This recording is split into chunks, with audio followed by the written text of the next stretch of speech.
Hangafni Oromoo Booranni beelaan dhumaa jira. Mangisti maal jetta? Ummanni beelaan dhume. Ummanni kun beelaan dhume yoo dhume booda eenyuun bulchita? Ummanni dhumeera taanaan mangisti ta'uunis hin jiru bara. Maal jetta mangisti? Namoonni immoo dhageettii qabdan artistoonni keenya hundumti keenya namoonni dhageettii qabnu maaf sagaleen ta'an ummata kanaaf ummanni guyyuma guyyaan beelaan dhumaa jira bara.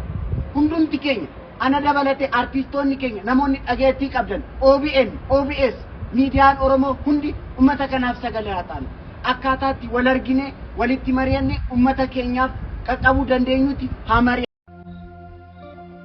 Ana nyaatu Booranaa angafoota namaa dirree bishaan taliilaa qee warqee floonii bakkee ardaa jilaa dachii seenaan urjii madda burqaa gadaa waardiyoota seenaa tiksitoota aadaa sirna gadaa kalaqee osoo nagaa lallabuu qe'ee nangaftichaa ofiif nagaan qabu qaata beela'e namni isaa huuqqatee dhumeera nafni isaa jalaa du'e bar horiinsaa maal ta'a laata boriinsaa Booranni kun bar aannan budduuqsee sooreera baadiyyaaf magaalaa har'a garuu harki kaleessadha.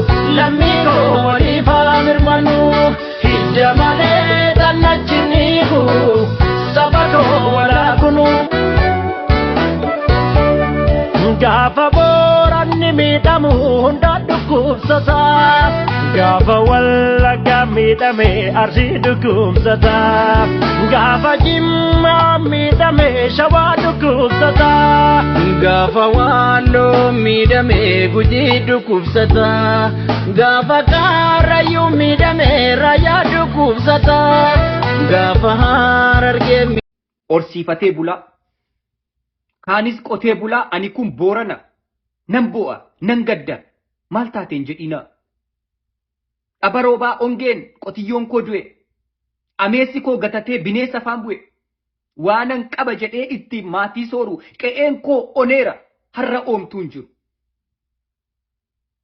jiruun koo daakamee abdiin qabu badee ni yaadattuu laata gaafan ittiin qotu akka qotiyyootti mucaa koo camadee walakkaan ni boossu himimmaan buuftanii kaanis naaf gadditu hidhii naaf xuuxxanii booyichi na olchaaree du'a xobbee kiyyaa mala naaf himtuuree maal godhu yaa biyyaa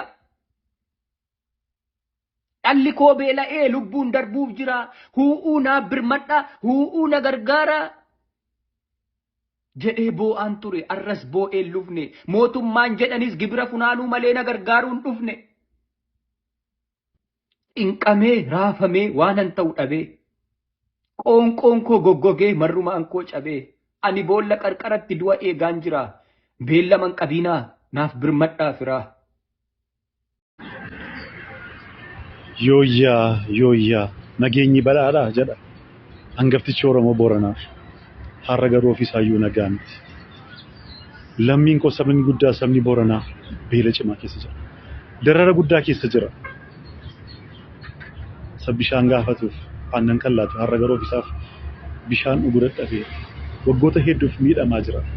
Maaloo saba koo maaloo uummata Booranaaf haqa qabnu ogummaa keenyaanis haa ta'u waanuma qabnuun lammii keenyaaf gaaddisa walii haa wal malee maal qabna maaloo yaa saba koo biyya keessas biyya alas jirtanii uummata Booranaatiif qaqqabaa.